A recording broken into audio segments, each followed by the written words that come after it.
All right, so final group of speakers are our private sector partners panel, who have devoted their careers to providing mental health care services to our service members, veteran communities, and their families.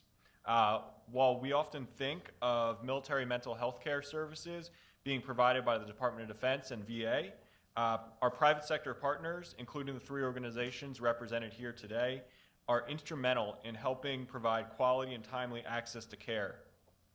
Dr. Barbara Van Dahlen is the founder and president of Give an Hour, a nonprofit she founded in 2005 to provide free mental health services to the military and veteran community. A licensed clinical psychologist practicing in DC, Dr. Van Dahlen oversees a team of 7,000 mental health professionals who have given almost 225,000 hours of care valued at about $22.5 million. Dr. Van Dahlen, please have a seat. Hopefully that microphone's working. And I'm going to introduce the other 2 panelists, and then we'll do a few minutes remarks and talk about your work. Our second panelist is Dr. Anthony Hassan, who's the CEO of Cohen Veterans Network and oversees their 25 clinics across the country. These clinics are designed to improve the mental health outcomes for post 9/11 veterans and their families, with a particular emphasis on post-traumatic stress, through high-quality, free, and accessible mental health care. It's a theme of free mental health care here with our panelists. A veteran of the U.S. Army enlisted and an Air Force officer with 30 years of experience in military behavioral health, Dr. Hassan served during Operation Iraqi Freedom in 2004 on the first ever Air Force Combat Stress Control and Prevention Team embedded within the United States Army. He also led the largest military substance abuse and family advocacy programs in the Pacific. And our final panelist, Mr. John Madigan, currently serves as the Vice President of Public Policy for the American Foundation for Suicide Prevention. Mr. Madigan oversees the Suicide Prevention Advocacy Network, giving nationwide volunteer advocates the tools and training they need to educate their legislators on how smart policy can prevent suicide. We need all we can get on that, sir. In his 35-year career prior to AFSP, Madigan directed advocacy and fundraising activities for nonprofit agencies, served on the personal staff of a United States Senator, and on the staff of a White House Presidential Study Commission. Please give our panelists a warm round of applause. And Dr. Van Dahlen, please begin. Thank you, Matt, and almost good afternoon, but it's still good morning, everyone. I'm very pleased to be here to share a little bit about what Give an Hour does, and we're extremely proud. In October of last year, we signed a sweeping and expansive MOU with the National Guard Bureau, and I want to talk a little bit about what the work is that we're doing. So Give an Hour is a national nonprofit organization that I founded 12 years ago. And I'm a clinical psychologist. My father served during World War II. My uncle served in the Marines during Vietnam, and my nephew is currently serving in the Navy. I started Give an Hour because as a mental health professional, as a psychologist after 9/11, there really wasn't a way for me to give my services. I knew that the need was there, but there was nowhere to give them. So I, one day, was driving around Bethesda, right here outside our nation's capital, and I was with my 2 daughters. At the time, they were 9 and 5. And my daughters didn't know my father. He died long before they were born, but they knew about him. And we drove past a homeless veteran, and he was holding a sign that said, "Vietnam vet, God bless, please help." And my 9-year-old erupted and said, "Mommy, how can we let this happen to these men who served our country like Grandpa?" And so that was it. I drove those girls in my van to Barnes & Noble's. I sat on the floor and read Nonprofits for Dummies, which is a really good book if you ever want to start a nonprofit. And I started Give an Hour. Give an Hour has harnessed 7,000 mental health professionals all over the country. We're in every state. And the mission is very clear. Provide the services that you have available, whether it's to serve combat veterans, whether it's to serve family members, whether it's to work in your community. As you heard, we've given now 225,000 hours that we can count. We survey our providers quarterly. This is all online access. People go online. They can come to us directly if they can't find someone or if they want to. But the goal is to make it easy for those who are looking for services. So that's how we began, was to provide care, do what we know, provide to children of service members, to provide to communities to understand the issues that affect those who serve. And it's going to be a very, very, very, very, very long time before there are enough people like me or Dr. Chappelle focused on precision work. That's amazing advanced technology that someday, hopefully, can help not just those who serve in the special ops, but all service members and, frankly, all people, because we all struggle with, at times in our life, emotional suffering, whether we serve in a uniform or are a family member or are a civilian. So our first focus was on providing free care, and we started partnering with everyone we could get our hands on, and now are very proud that we work closely with the Guard. We have a MOU with the Department of Veterans Affairs. We have an MOU with the Defense Suicide Prevention Office, and we work very closely with organizations like the American Foundation for Suicide Prevention and a host of others in the military and veteran space. But that wasn't enough, and the piece that I want to talk about next, I think, is really critical for the work we're doing to reach those in need. You've heard, you saw great graphs, great demonstrations of the commonplace stress that people experience. Again, we know this. We know that 1 out of 5 Americans, not 1 in 5 who serve, 1 in 5 Americans have a diagnosable mental health condition. Why? Because mental health is part of being human. It's something we experience every single day. Some days it's good, some days we're under tremendous stress, some days we might experience trauma. We have genetic factors through no fault of our own, may manifest in ways, sometimes under stress, sometimes not, sometimes just because. So in 2015, we launched the Campaign to Change Direction. That's a public health effort. That focus is on educating everyone about the signs of emotional suffering. And again, referring to my colleague who's a psychologist as well, some people work very hard and are able to hide, or they don't show perhaps some of the signs that you might see. But a lot of people do show the signs. And just as we want to educate everyone about the signs of a heart attack, the signs of a stroke, if we were sitting here right now and my dear friend Anthony started to sweat profusely, say, oh my God, I feel like I have an elephant sitting on my chest, we would all think he may be having a heart attack. And we would know that it's time to do something. He may in fact not be having a heart attack. He could be having a panic attack. It's irrelevant. We know that something is wrong, and it's important to reach out to find out what that is. That's public health. Public health is about educating everyone about basic indicators that tell us that something is wrong and we need to do something about it. That's what the Campaign to Change Direction is about. Very simple. Know those 5 signs. Identify, reach out early, offer to help. We've seen a tremendous response to this public health effort. Not only is it now being used in communities across the country, our 125 military and veteran organizations are educating all of their members. I'm flying from here. I leave this afternoon to go to Houston. The mayor of Houston is going to launch Change Direction throughout the city of Houston. We were just out in Los Angeles. The Guard was with us there as we launched it throughout Los Angeles County. We're working with the VA. They're co-branding these cards that hopefully you'll see on your way out. These cards, this is it. It's not a curriculum. It's know the 5 signs and know the healthy habits of emotional well-being. So whereas you heard about precision care, that's critical. And again, eventually it will be available for lots and lots of folks. But we're working in the care for everybody to start there. And then you might find your way to see someone like me, or maybe you don't need that. Maybe you find your way to a chaplain. Maybe it's a peer-to-peer support opportunity.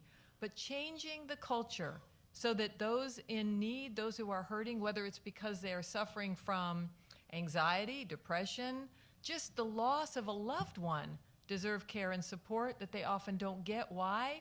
Because of that word that I haven't used once, because we don't talk about stigma, because stigma has a stigma. You mention the word stigma, people are like, okay, that's not me, that's them. This is about public health. The entire state of New Hampshire launched Change Direction. Why? Because they want everyone in the state, all the guardsmen, all the Guard families, all the civilians, all the schools, all the first responders. If we can change the culture so that people are no longer shame-filled, guilt-filled, afraid to seek care, then the organizations and the programs like Given Hours, 7,000 providers, like the Cohen Network's providers, like all the great providers in the military, then people who are in need get care that way, but many won't ever even need to get there because they'll be seen much earlier and will prevent a lot of the pain and suffering that leads to significant dysfunction. So again, Given Hours is about providing the services in your communities. We're also about changing the culture of mental health. Thank you.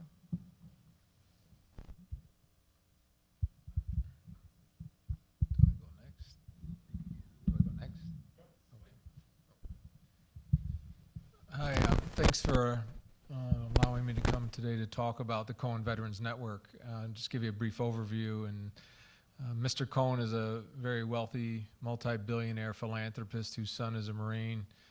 Went to war in Afghanistan and came back and said, you know, Dad, if you want to use your money philanthropically, perhaps you might want to, you know, create more free mental health clinics like the one you have in New York on Park Avenue in Manhattan, because really veterans aren't on Manhattan and work and live on Park Avenue. So Mr. Cohen decided to go ahead and invest in $275 million, more than $250 million, to establish 25 mental health clinics across the country. I believe these are gifts that he's given to communities where there are high-need veteran and military family populations who want access and high-quality mental health care. We are just a part of a solution. We are not the solution. We go to communities to be able to offer help and fill gaps. So what we do is a franchise-type model. We partner with local organizations. We fund them to deliver our model of mental health care, much of which is based on my 25 years of military service and primarily in mental health. Has really guided a lot of what we're doing and how we're providing care. Now, Mr. Cohen could have easily given $275 million to somebody else and let them do whatever they want with it and come up with a model, but he is a different type of person in that he wanted to make sure that he had control over what we were doing, that we had the best people trained, and that we were providing good access to quality care. The issue for him isn't about how many patients he can see, but when someone needs help, he wants to make sure that we're ready to see them when they need help. So as we build the 25 clinics out across the country, we're also launching our telehealth platform as well to make sure that those veterans in rural areas or in urban areas who can't get to care can get the care from their home, from their car, from wherever they're sitting. But even more than just providing good, high-quality, accessible care, Mr. Cohen wants to advance the field. So there's many dollars I have set aside to ensure that we're training clinicians to the evidence-based practices that we all talk about. Even Dr. Chappelle was talking about an area that we haven't focused on, and so we want to make sure we're including that in our curriculum for all of our clinicians. But we also know that there's a shortage of mental health providers who understand our population, and so what we're doing is we're having 3 interns work in every one of our clinics across the country, and we're funding those clinicians to work with us so we can generate our own pipeline of clinicians for future clinics and for times when other people move on and we need to fill positions with trained people. We're going to grow our own. And lastly, we want to advance research and understand what works. What are those engagement strategies that work for our outreach teams? What brings men and women to our clinic and family members to the clinic? How can we address some of the things that Dr. Chappelle talked about in terms of stigma and getting that 0.01% to come in and trust us?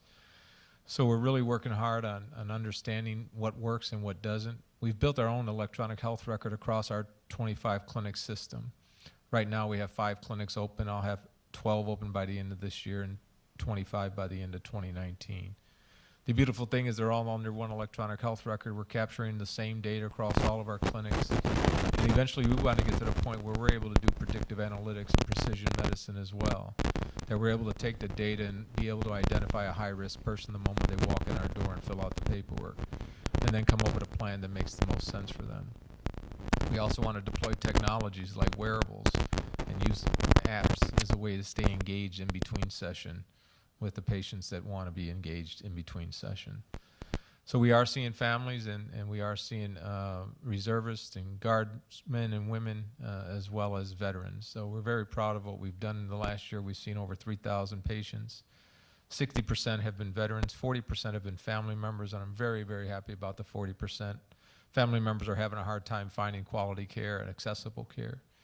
I'd also like to mention that 25% of the veterans that we see are women veterans, and for some reason they find our clinics more welcoming, or they're just showing up at a greater rate than we know. That's twice as many that actually serve on active duty.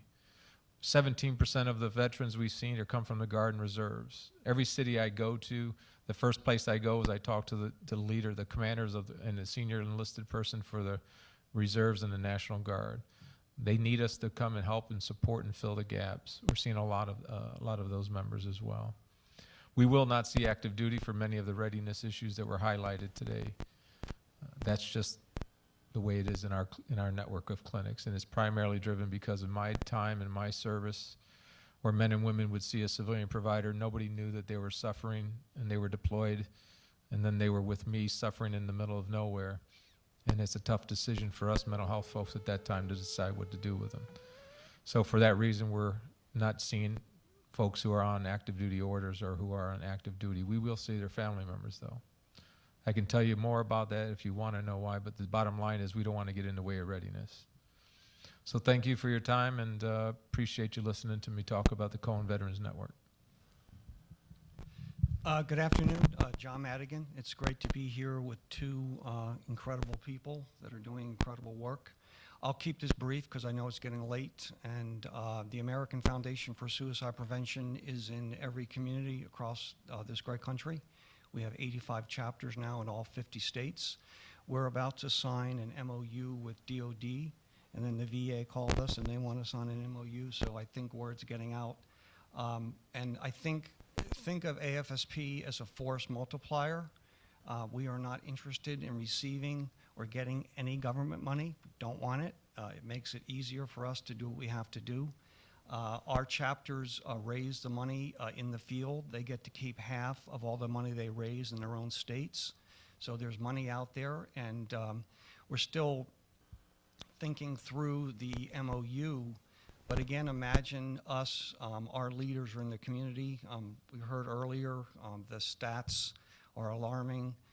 People think it's mainly in the younger people. In fact, it is in older white men, which is, you saw the statistics. That's where the fastest rate of suicide is now occurring.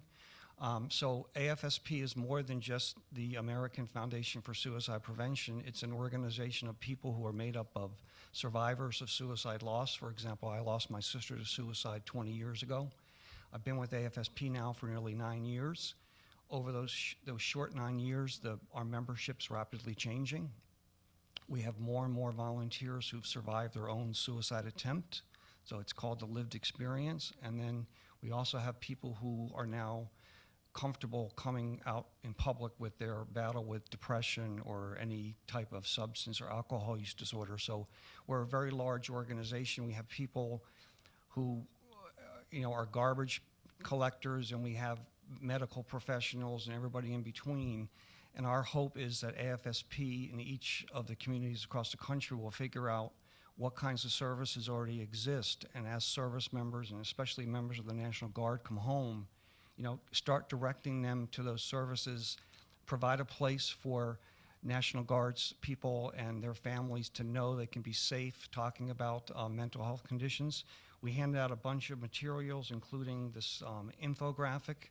You guys don't need to be reminded that 1 in 5 suicides are among veterans. Last but not least, one example of a program that we've just initiated. We're trying to reduce suicide 20% by 2025. And many of you probably know that more women attempt suicide, more men complete suicide because of the use of firearms. So rather than go into a gun control mentality, we actually sat down and spoke with the National Shooting Sports Foundation out of Connecticut. In over a year, we hammered out a program where our volunteers meet with local gun shop owners and gun manufacturers, and they produce point-of-sale materials for gun shops. So if you're a gun-owning family and someone in your family is diagnosed with depression, what's your family's plan, much to Barbara's point about CPR or any other type of plan? What's your family's plan to temporarily take the gun out of the home or separate the weapon from the ammunition? Again, a very common sense approach. We did a chapter survey of all of our chapter chairs across the country.